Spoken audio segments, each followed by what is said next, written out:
नमस्कार. मोना कुकिंगमध्ये आपल्या सर्वांचं स्वागत आहे. आज आपण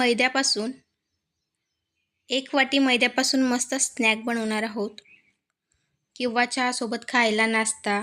दुपारच्या वेळेस काहीतरी चावम्याव हवं असतं, त्यावेळेस आपण हा नाश्ता खाऊ शकतो किंवा बुधवारी मुलांच्या टिफिनमध्ये आपल्याला स्नॅक द्यायचा असतो, तर तुम्ही हा बनवू शकता. चला तर मग बनवायला सुरुवात करूया. सर्वात आधी 1 वाटी मैदा घ्यायचा आहे. तुम्ही मैद्याच्या जागेवर गव्हाचं पीठसुद्धा घेऊ शकता. त्याच्यात आपण थोड्याशा मोहरी, थोडंसं जिरं आणि ओवा टाकला आहे. लाल मिरची पावडर, चवीनुसार तुम्ही कमी जास्त करू शकता. थोडीशी हळद कलरसाठी टाकायची आहे आणि चवीपुरतं मीठ टाकायचं आहे.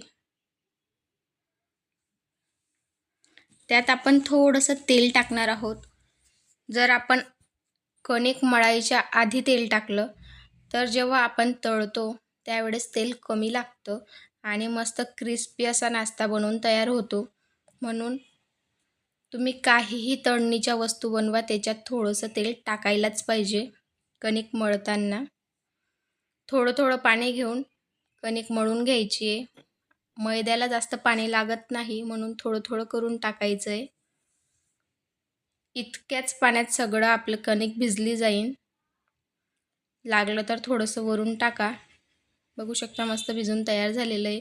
लास्ट स्टेजला थोडंसं तेल लावून साईडला 10 ते 15 मिनटासाठी रेस्ट करायला ठेवायची कणिक. मस्त हाताने मळून घ्यायची आहे. बघू शकता. आता आपण तिला साईडला ठेवून देऊ आणि पुढच्या प्रोसेसला सुरुवात करू. 10 मिनिटानंतर त्याच्यातला एक गोळा घ्यायचा आहे, तोडून त्याला पाटावर गोल करायचा, नरम करायचा मस्त अशा पद्धतीने. बघू शकता. थोडंसं पीठ लावायचं आणि त्याला पोळीप्रमाणे पूर्ण लाटून घ्यायचं आहे. जितका बारीक लाटता येईल तेवढा बारीक लाटायचा आहे. त्याला पोळीसारखं फोल्डिंग वगैरे करायची काही गरज नाही आहे. डायरेक्ट संलग्न त्याला लाटायचं आहे. वाकडा तिकडा झाला तरीही काही हरकत नाही, आपल्याला त्याला कापायचाच आहे. आणि जर गोल लाटता येत असेल तर गोल लाटा. कापताना आकार मस्त येतो. बघू शकता अशा पद्धतीने जेवढं बारीक होईल तेवढं बारीक करायचं आहे.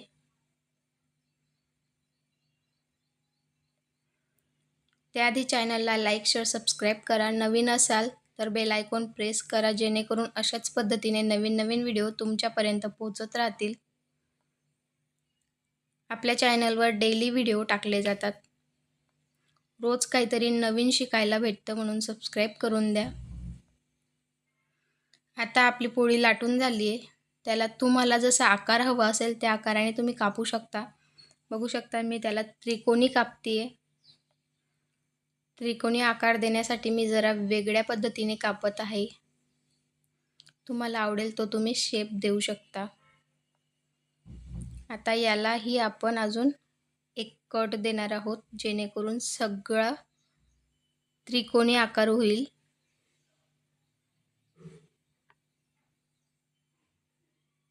छोटे छोटे मस्त झालेत बघा.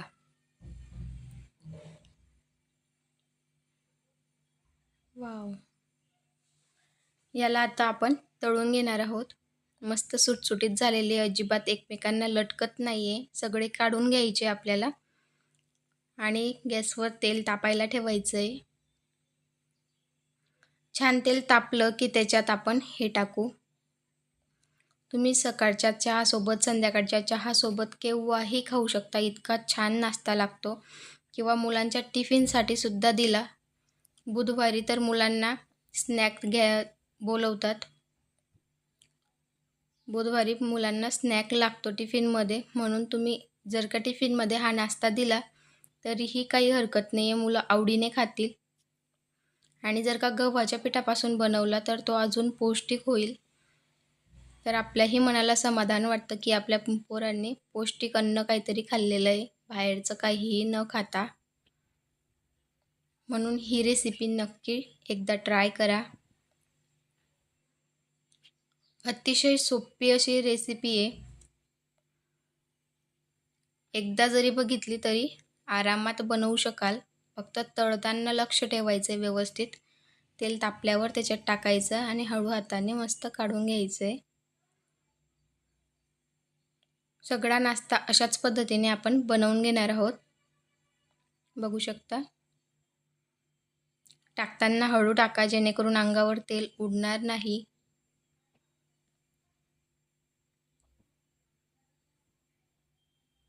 आणि झाऱ्याच्या साहाय्याने त्याला हलवायचं आहे जेणेकरून त्याच्यातलं जे एक्स्ट्रा ऑइल असतं ते निघून जातं.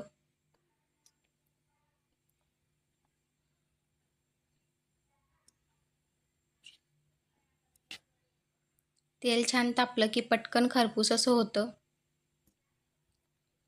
मस्त क्रिस्पी नाश्ता बनवून तयार होतो. घरातल्यांना सगळ्यांना आवडतो. मस्त खूप छान स्मेल येते.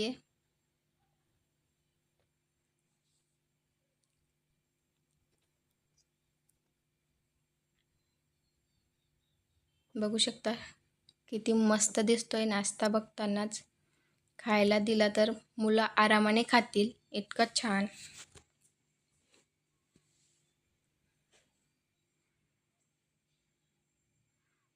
बघू शकता मस्त.